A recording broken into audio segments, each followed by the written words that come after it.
আসসালামু আলাইকুম। এই পর্বে আমরা আলোচনা করব দ্বিতীয় অধ্যায়ের স্বাধীন বাংলাদেশ থেকে যে গুরুত্বপূর্ণ ঘটনাসমূহ রয়েছে এগুলো নিয়ে আমরা আলোচনা করব। তো আমরা যদি প্রথমে দেখি এখানে একটি গুরুত্বপূর্ণ শব্দ রয়েছে 7ই মার্চের ভাষণ, যেটা খুবই গুরুত্বপূর্ণ।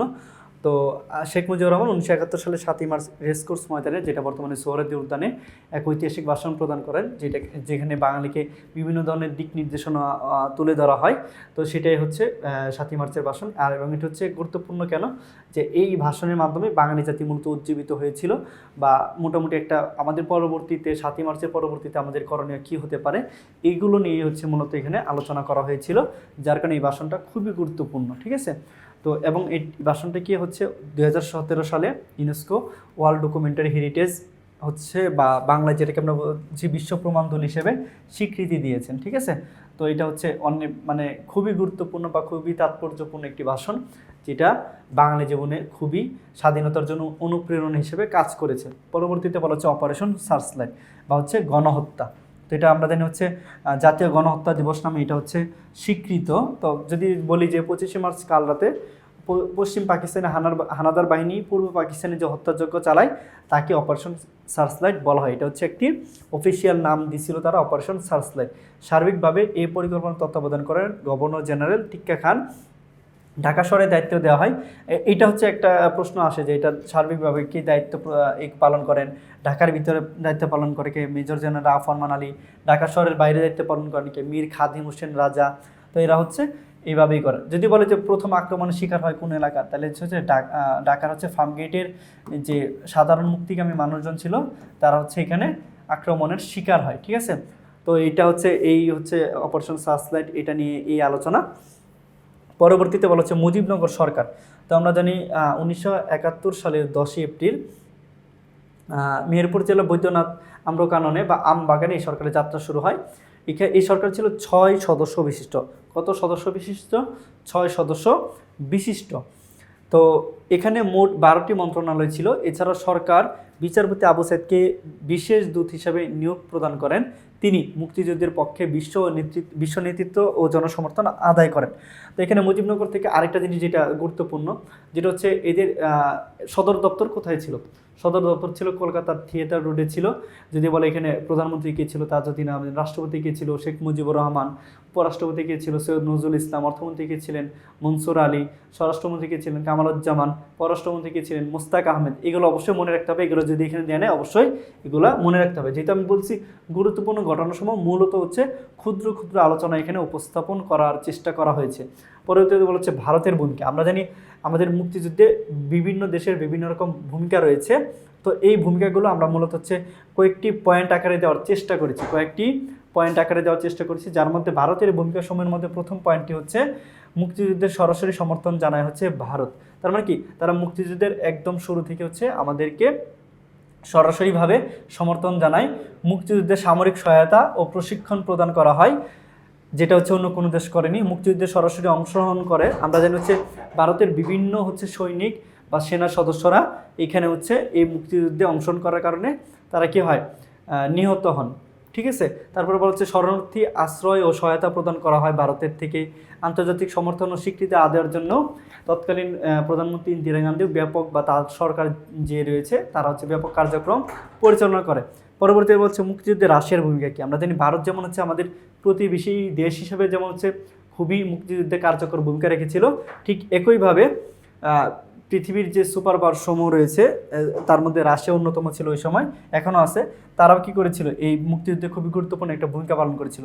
তার মধ্যে একটা হচ্ছে জাতিসংঘের নিরাপত্তা পরিষদে ভেটো প্রদান করা হয়। তো ভেটো শব্দের অর্থ হচ্ছে আমি ইহা মানি না বা আমি মানি না।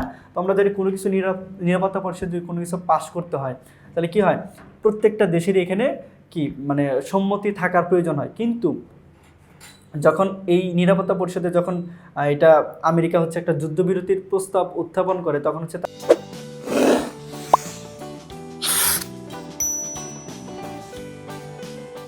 তারা ভেটো দেয়, যার কারণে আমাদের মূলত যুদ্ধবিরতিটা কার্যকর হয়নি।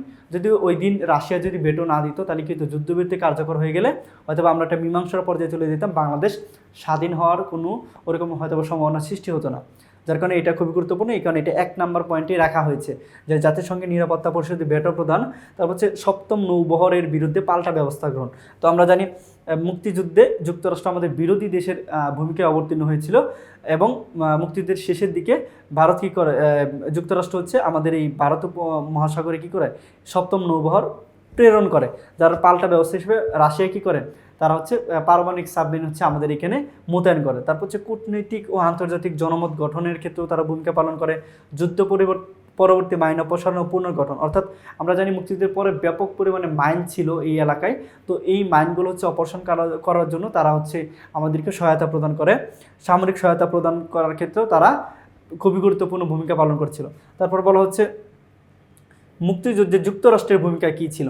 এটা হচ্ছে তারা পাকিস্তানের পক্ষে অবস্থান নিয়েছিল, বা আমরা হচ্ছে যদি বলি পাকিস্তানের পক্ষে অবস্থান অথবা বলবো বাংলাদেশের বিরুদ্ধে অবস্থান। তারপর হচ্ছে পাকিস্তানকে সামরিক সহায়তা প্রদান করেছিল। যে সপ্তম নৌবহর যেটা আমরা আলোচনা করলাম সেটা হচ্ছে তারা প্রেরণ করেছিল। মুক্তিযুদ্ধের বিরুদ্ধে কূটনৈতিক ও আন্তর্জাতিক জনমত গঠনের জন্য তারা, বা এটা অপপ্রচার চালানোর জন্য তারা কাজ করেছিল।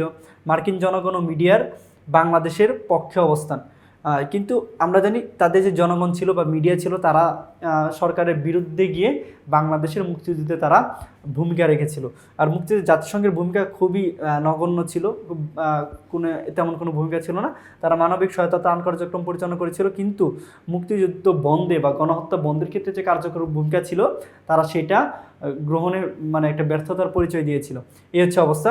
তারপর হচ্ছে আমাদের মুক্তিযুদ্ধের বাইরে গিয়ে যদি এই বইয়ে কী দেওয়া আছে, 90-এর গণ অভ্যুত্থানটা দেওয়া আছে, যেটা আমি কয়েকটা পয়েন্টে আলোচনা করেছি। যে প্রেক্ষাপট আসলে কী ছিল এই 90-এর গণ অভ্যুত্থানের, বলা হচ্ছে 1982 সালে সামরিক আইনের মাধ্যমে ক্ষমতা দখলকারী জেনারেল এরশাদ বিরোধী আন্দোলন 1987 সাল থেকে দানা বাঁধতে শুরু করে, যা 1990-এর একটি অক্টোবরে তীব্র রূপ ধারণ নেয়। এটাই হচ্ছে 90-এর গণ অভ্যুত্থানের প্রেক্ষাপট। যে এরশাদ হচ্ছে কী করে, অবৈধভাবে বা সামরিক শাসনের মাধ্যমে হচ্ছে ক্ষমতায় আসে। পরবর্তীতে তাকে ক্ষমতাচ্যুত করার উদ্দেশ্যে কী করা হয়, গণতন্ত্রকে ফিরিয়ে আনার জন্যই একটা আন্দোলন হয়, যেটা হচ্ছে 90-এর গণ অভ্যুত্থান। পরবর্তীতে বলা হচ্ছে নেতৃত্ব ও অংশগ্রহণ। এটি ছিল স্বতঃস্ফূর্ত গণ আন্দোলন, বেগম জিয়ার নেতৃত্বে বিএনপি এবং শেখ হাসিনার নেতৃত্বে আওয়ামী লীগ সহ সর্বস্তরের মানুষের অংশগ্রহণ। তার মানে কি, এখানে মোটামুটি সব রাজনৈতিক দলে অংশগ্রহণ করেছিল। ঠিক আছে। মূল দাবি ছিল স্বৈরাচার এরশাদের পদত্যাগ এবং নিরপেক্ষ তত্ত্বাবধায়ক সরকারের অধীনে অবাধ ও সুষ্ঠু নির্বাচন। যদি আমি আরও সুন্দর করে বলতে চাই, যেটা হচ্ছে বাংলাদেশের গণতন্ত্র ফিরিয়ে আনার জন্য আন্দোলন করা হয়েছিল।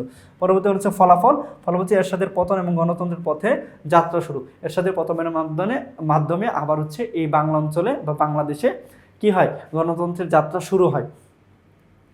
পরবর্তীতে জুলাইয়ের গণঅভ্যুত্থান খুবই গুরুত্বপূর্ণ বা খুবই সেন্সিটিভ একটা বিষয়। বলা হচ্ছে যে এখানে সংক্ষিপ্ত আকারে আমি উল্লেখ করার চেষ্টা করেছি। 2008 সালে শেখ হাসিনার নেতৃত্বে আওয়ামী লীগ ক্ষমতা আসার পর থেকে ক্ষমতার অপব্যবহার, বিরোধী দলের উপর ব্যাপক দমনপীড়ন, বাক স্বাধীনতা, দুর্নীতি সহ ব্যাপক অপকর্ম চালায়। যেটা হচ্ছে কি 2008 সাল থেকে 2024 সাল পর্যন্ত এটার মেয়াদ ছিল। এরও পণ্যের প্রতিবাদ হিসেবে সাধারণ শিক্ষার্থীরা 2024 সালে শান্তিপূর্ণ আন্দোলন চালায়, যেটা আমরা আরও বলতে পারি শান্তিপূর্ণ কোটা আন্দোলন চালায়।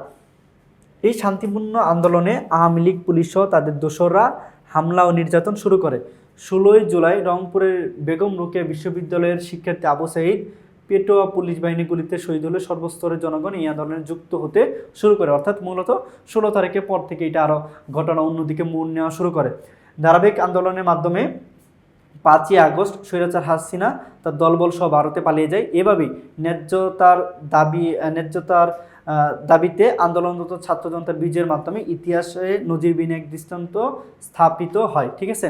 তো এই হচ্ছে জুলাই অভ্যুত্থানের যে ঘটনা। অবশ্যই যেটা মনে রাখবেন, আবু সাঈদ হচ্ছে কোন বিশ্ববিদ্যালয়ের স্টুডেন্ট ছিল এবং কত তারিখে হচ্ছে শহীদ হন এবং কোন জেলায় তার বাড়ি ছিল। এই হচ্ছে আমার দ্বিতীয় অধ্যায় থেকে যে গুরুত্বপূর্ণ ঘটনাসমূহ ছিল এইগুলো নিয়ে আলোচনা। দেখা হচ্ছে পরবর্তীতে নতুন কোনো পর্বে। আল্লাহ হাফেজ, আসসালামু আলাইকুম।